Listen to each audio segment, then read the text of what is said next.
میں کل رات سے بھوکا تھا۔ میڈم کے ساتھ ساری رات باہر رہنے کی وجہ سے میں کچھ بھی کھا پی نہیں سکا تھا۔ ابھی گرما گرم ناشتہ دیکھا تو منہ میں پانی آ گیا، فوراً سے ناشتہ کرنے لگا۔ ابھی چند نوالے ہی منہ میں ڈالے تھے کہ ایک ملازم میرے پاس آیا اور آ کر کہنے لگا، محمد رفیق، تمہیں میڈم اپنے پاس بلا رہی ہیں۔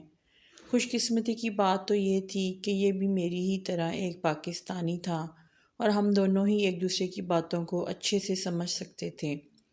ویسے بھی اس گھر کے باقی ملازمین عربی زبان میں ہی بولا کرتے تھے، مگر چونکہ اس ملازم کو تھوڑی بہت عربی آیا کرتی تھی، اس لیے وہ مجھے بھی سکھا رہا تھا اور میں خود بھی ان کی زبان کو کچھ سمجھنے لگا تھا۔ میں نے برا سا منہ بنا کر اس ملازم کو دیکھا اور کہنے لگا کہ ابھی تھکا ہارا بیٹھا ہوں، ناشتہ تو کر لوں، پھر میڈم کی بات بھی سن لیتا ہوں۔ مگر اس نے سختی سے کہا کہ میڈم تمہیں ابھی کے ابھی اپنے کمرے میں بلا رہی ہیں۔ اگر تم نہ گئے تو تمہیں پتہ ہے نا ان کو وہ کس قدر غصے کی تیز ہیں۔ اتنا سننا تھا کہ میں جھرجھری لے کر رہ گیا۔ میڈم کے غصے سے آخر کون واقف نہیں تھا؟ وہ جتنی مہربان تھیں اس سے زیادہ ہی غصیل تھیں۔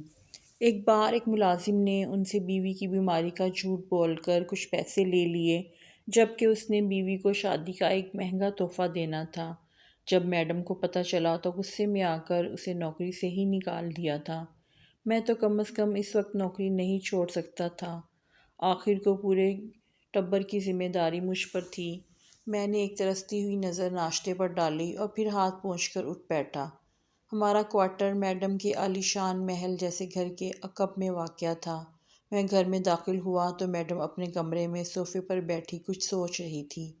میں دستک دے کر کمرے میں داخل ہو گیا۔ میڈم نے میری موجودگی کو محسوس کیا تو اٹھ کر کھڑی ہو گئی۔ میں نے ایک سرسری سی نگاہ میڈم کے چہرے پر ڈالی تھی۔ بلا شبہ وہ ایک عربی خاتون تھی اور بلا کی حسین اور پرکشش شخصیت کی مالک تھی۔ ان کی عمر 30 سے 35 کے درمیان تھی، مگر وہ آج بھی کسی دوشیزہ سے کم نہیں لگا کرتی تھیں۔ وہ بہت ہی خوبصورت تھیں، ہر وقت زیورات سے لیس رہا کرتی تھی۔ ایسا لگتا تھا جیسے یہ قیمتی زیور ان کی خوبصورتی میں مزید چار چاند لگانے کے لیے ہی بنائے گئے ہوں۔ ایک ہی نظر میں ان کا جائزہ لینے کے بعد میں نے ادب سے سر جھکا کر میڈم کو سلام پیش کیا۔ انہوں نے میرے سلام کا جواب دیا اور پھر کہنے لگیں کہ محمد رفیق، تمہاری بیوی پاکستان میں کیا کام کرتی ہے؟ میڈم کے منہ سے یہ سنا تو میں چونک کر ان کی جانب دیکھنے لگا۔ بھلا وہ میری بیوی کے بارے میں کیوں پوچھ رہی تھیں؟ میں نے میڈم کی جانب ایک نظر اٹھا کر دیکھی اور پھر فوراً بولا کہ میڈم جی، وہ تو ایک گھریلو پردے دار خاتون ہے، گھر میں رہ کر گھر کے کام کاج میں میری اماں کا ہاتھ بٹاتی ہے۔ میڈم نے جب یہ سنا تو کچھ سوچتے ہوئے کہنے لگی، تم اپنی بیوی کو یہاں بلا لو۔ میں نے میڈم کی یہ بات سنی تو میرے ہوش اڑ گئے۔ میں تو سوچ میں پڑ گیا کہ میڈم نے یہی کہا ہے یا کچھ اور۔ میں نے میڈم کو کہا کہ وہ تو کبھی میرے گھر سے باہر نہیں نکلی، بھلا یہاں آ کر کیا کرے گی؟ میڈم نے مجھ پر ایک سخت نظر ڈالتے ہوئے بات جاری رکھی، کہنے لگیں، مجھے ایک عدد ملازمہ کی ضرورت ہے۔ میں نے حیرانگی سے میڈم کی جانب دیکھا۔ ان کے پاس تو اتنے نوکر چاکر تھے، اور سعودی عرب میں کیا ملازموں کی کمی ہو گئی تھی جو وہ میری بیوی کو یہاں لانا چاہتی تھیں؟ میں نے پہلی بار میڈم کی آنکھوں میں آنکھیں ڈال کر دیکھا اور ان سے کہنے لگا کہ میڈم جی، میری بیوی بھلا آپ کی ملازمہ بن کر کام کیوں کرے گی؟ اسے یہاں پر لانے کا خرچہ، پھر اس کے رہنے کا خرچہ مجھے اپنی تنخواہ سے ہی پورا کرنا پڑے گا۔ میں آپ کو یہیں سے کوئی ملازم ڈھونڈ دیتا ہوں یا اپنا چھوٹا بھائی بلا دیتا ہوں۔ مگر میڈم نے ایک کرخت نظر مجھ پر ڈالی اور غصے سے میری جانب دیکھ کر کہنے لگی کہ شاید تم بھول چکے ہو کہ تم اس وقت کہاں کھڑے ہو اور کس سے بات کر رہے ہو۔ مگر تمہاری یاد دہانی کے لیے میں تمہیں یاد دلا دوں کہ تم اس وقت میرے محل میں کھڑے مجھ سے ہم کلام ہو رہے ہو۔ تم سے اس کمرے میں کھڑے ہو جہاں پر آج تک بڑے بڑے شیخ آنے سے کتراتے ہیں، جنہیں میں نے آج تک اپنے عالی شان گھر کے گیسٹ روم تک ہی محدود رکھا ہے، اور تم میرے ملازم ہو کر مجھ سے سوال کر رہے ہو کہ تم اپنی بیوی کو یہاں پر کیوں بلاؤ؟ میڈم کے منہ سے جب میں نے یہ سنا تو میری کان کی لوئیں تک سرخ ہو چکی تھیں۔ شرمندگی سے سر جھکا کر میڈم سے معافی مانگنے لگا۔ بھلا میں کیسے اپنی اوقات بھول سکتا تھا؟ ہاں، یہ بات سچ تھی کہ سب ملازموں میں میڈم میری بہت زیادہ قدر کیا کرتی تھیں۔ میں بھی ان کا خاص ملازم تھا اور ان کے گھر کے ضروری کام کے ساتھ ساتھ ان کو کہیں بھی جانا ہو تو وہ مجھے ہی لے کر جایا کرتی تھی۔ میں ملازم ہونے کے ساتھ ساتھ ان کا ڈرائیور بھی تھا۔ وہ مجھے ہر ماہ تنخواہ میں میری تنخواہ سے بڑھ کر پیسے بھی دیا کرتی تھیں اور کہتی تھی کہ تم بہت محنت کرتے ہو، اس سے بیوی کے لیے کچھ تحائف بھی خرید لینا۔ اور میں آج ان کی نیکی کا یہ صلہ دے رہا تھا۔ سچ ہی کہا تھا کسی نے کہ میں اپنی اوقات بھول چکا ہوں۔ میں نے فوراً میڈم کے آگے ہاتھ جوڑ دیے اور ان سے معافی مانگنے لگا کہ مجھ سے گستاخی ہو گئی، مجھے معاف کر دیں، ایسی غلطی نہیں ہوگی۔ میڈم نے ایک سخت نگاہ مجھ پر ڈالی اور پھر مجھ سے کہنے لگی کہ مجھے اپنے شوہر کی دیکھ بھال کے لیے ایک ملازمہ کی ضرورت ہے۔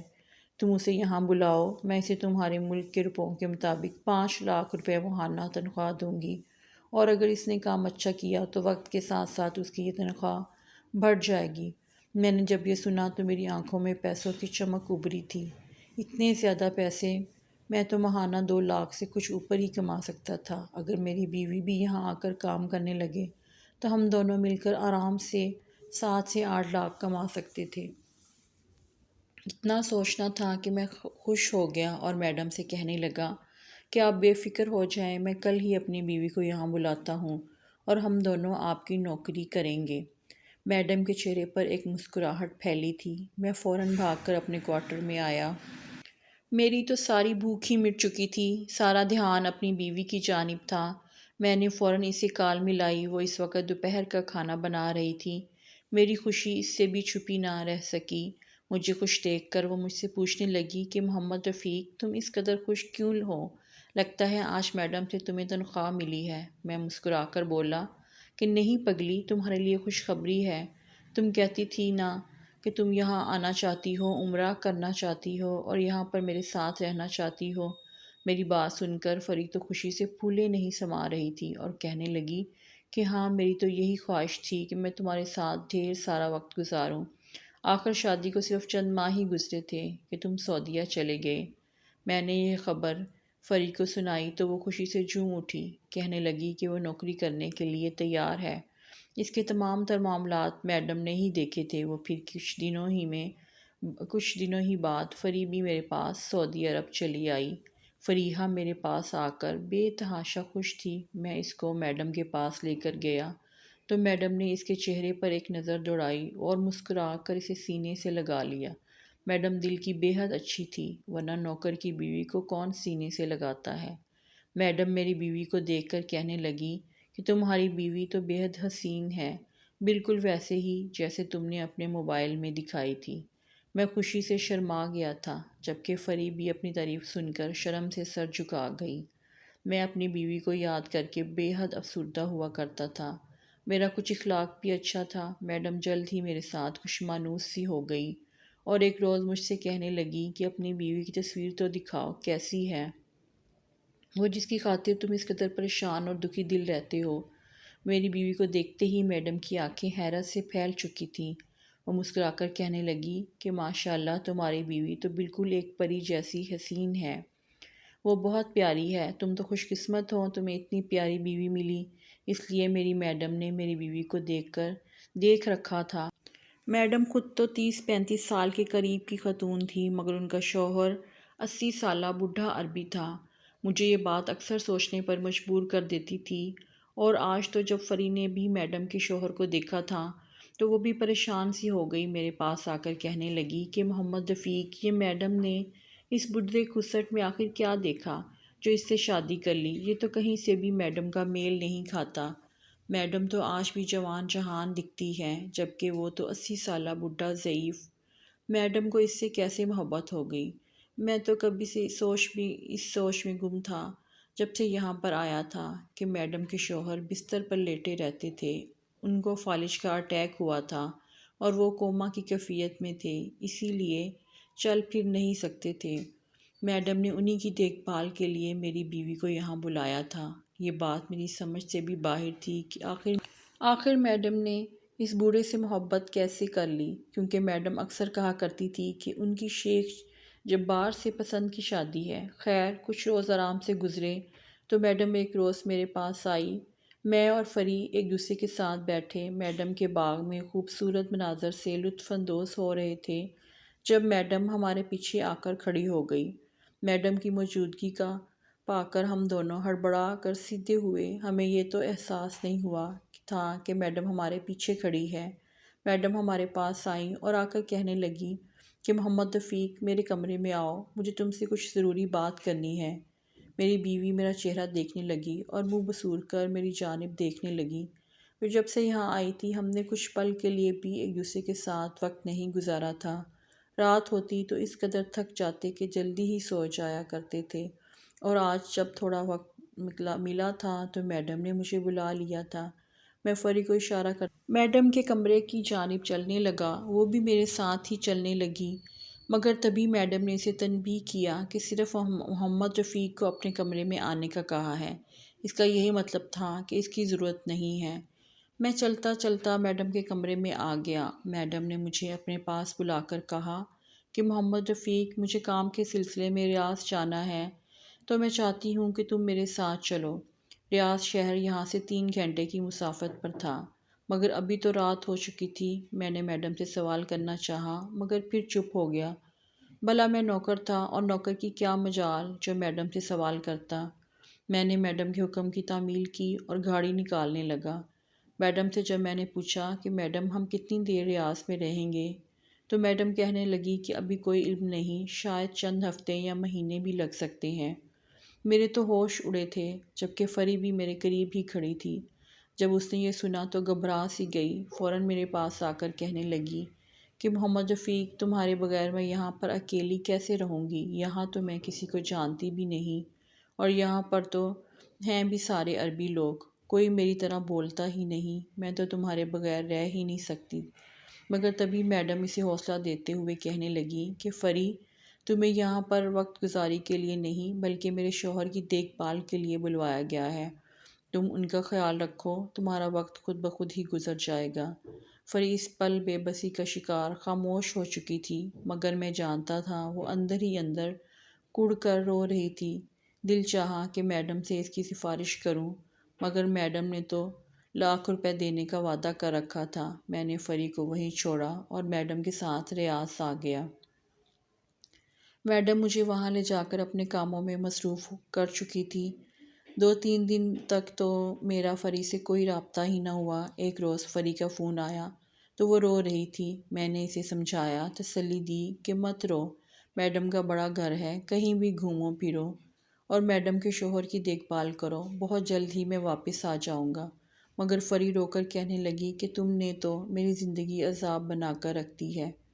میں نے تو سوچ رکھا تھا کہ ہم دونوں عمرہ کرنے کے لیے جائیں گے اور اپنی زندگی خوش و خرم گزاریں گے، مگر تم نے تو یہاں میری زندگی عذاب کر دی۔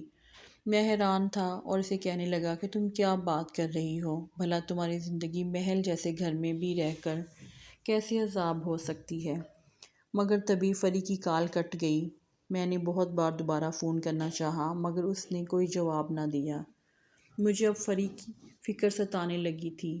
میں یوں ہی پریشان کھڑا تھا کہ تبھی میڈم باہر آ گئی۔ انہوں نے مجھے کام کرنے کے بجائے فون اٹھائے دیکھا تو غصے سے کہنے لگی کہ محمد رفیق تمہیں میں کام کے لیے لائی ہوں، فون پر باتوں کے لیے نہیں، بہتر ہے کہ اپنے فون میرے حوالے کر دو۔ میڈم کی بات سنی تو میری ہوائیاں اڑ گئیں۔ میں میڈم سے کہنے لگا کہ مجھے فری کافی پریشان لگ رہی تھی، اگر آپ کی اجازت ہو تو میں ایک دفعہ واپس چکر لگاؤں، مگر میڈم نے منع کر دیا اور کہنے لگی کہ سوچ لو، اگر تم مجھے یہاں پر چھوڑ کر واپس گئے تو میں تمہاری تنخواہ کاٹ لوں گی۔ میں تو تھا ہی ذرا لالچی سا انسان، اگر تنخواہ کٹ گئی تو بھلا میں پاکستان اماں کو کیا پیسے بھیجتا۔ مجبوراً مجھے موبائل میڈم کے حوالے کرنا پڑا اور خود ان کے کاموں میں مصروف ہو گیا۔ اس کے بعد بھی کئی دفعہ فری کا فون آیا مگر میڈم نے مجھے میرا موبائل نہ دیا۔ میں تو پریشان سا ہو کر رہ گیا تھا۔ ایک روز جب بیوی کی بے حد فکر ستانے لگی تو مالکن سے چھپ کر اپنا موبائل لینا چاہا۔ وہ اس وقت گھر میں موجود نہیں تھی اور میرا موبائل یقیناً ان کے کمرے میں پڑا تھا۔ مجھے فری حد سے زیادہ یاد آ رہی تھی۔ میں اس سے بات کرنا چاہتا تھا۔ میں نے ان کے کمرے کا دروازہ دھیرے سے کھولا اور پھر ان کے کمرے میں تلاشی لینے لگا۔ بلا شبہ ان کے کمرے میں قیمتی زیورات یوں ہی کھلے پڑے تھے، مگر مجھے ان سب کی کوئی پرواہ نہ تھی۔ مجھے تو بس اپنا موبائل چاہیے تھا۔ تبھی موبائل مجھے ان کے بیڈ کی سائڈ ٹیبل میں پڑا ہوا ملا۔ میں نے فوراً موبائل اٹھایا۔ جب دیکھا تو اس کی بیٹری لو ہونے کی وجہ سے وہ آف ہو چکا تھا۔ میں نے وہاں پر موجود چارجر سے اپنا موبائل چارج کیا۔ جب تک موبائل چارج ہوتا مالکن واپس آ چکی تھی۔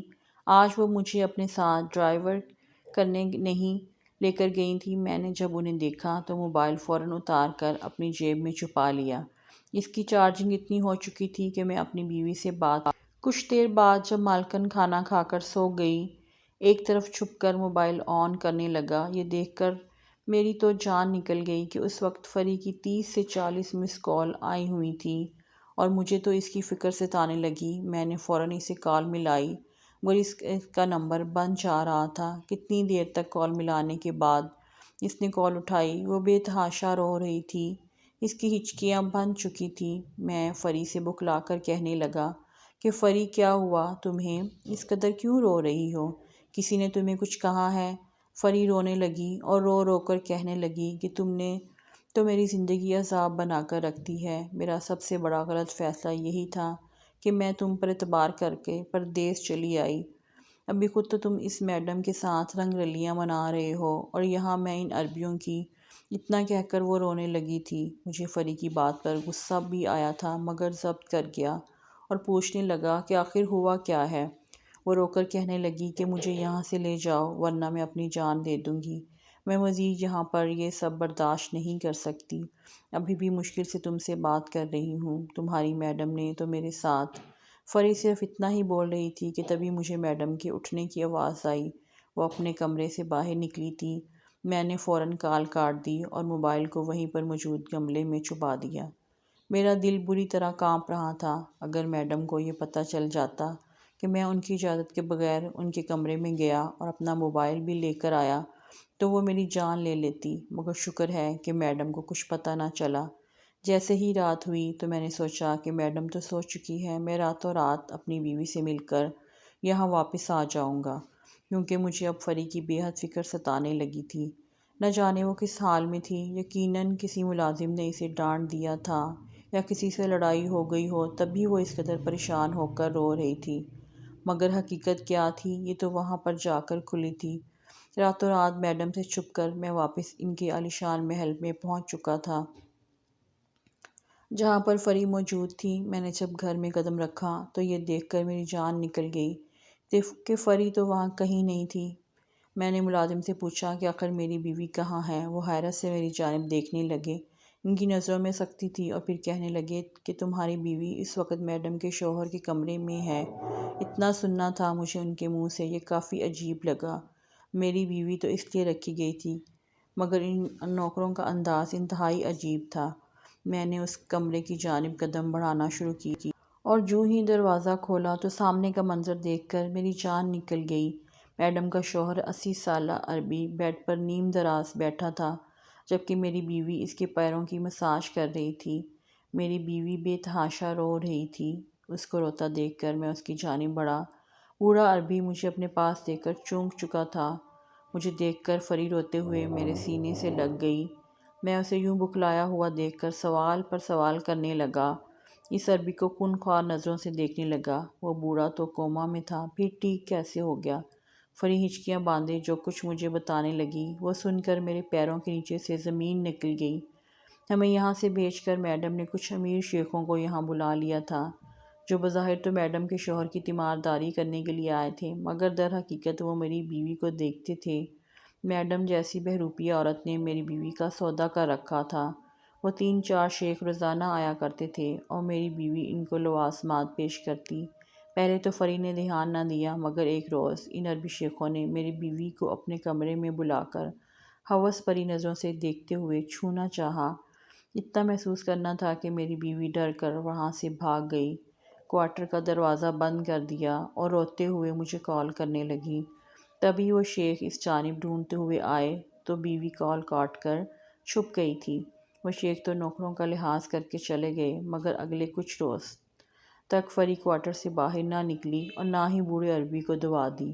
میڈم نے بوڑھے عربی کے لیے دعائیں رکھی تھیں جس سے وہ کوما میں رہے، مگر جب ان دعاؤں کا اثر ختم ہوا وہ اٹھ کر بیٹھ گئے۔ اس رات فری پر 80 سالہ عربی کا سارا سچ کھل چکا تھا۔ تبھی وہ دوبارہ میری بیوی کو وہاں سے لینے آئے، لیکن مالکہ جیسی دوگلی عورت نے میری بیوی کو کئی ہزار لاکھ ریال کے عوض بیچ دیا تھا۔ مگر شیخ جبار کو اٹھا دیکھ کر سب کے چہرے کے رنگ اڑ گئے۔ انہوں نے فوراً ان شیخ پر کیس کروا کر جیل میں ڈلوا دیا۔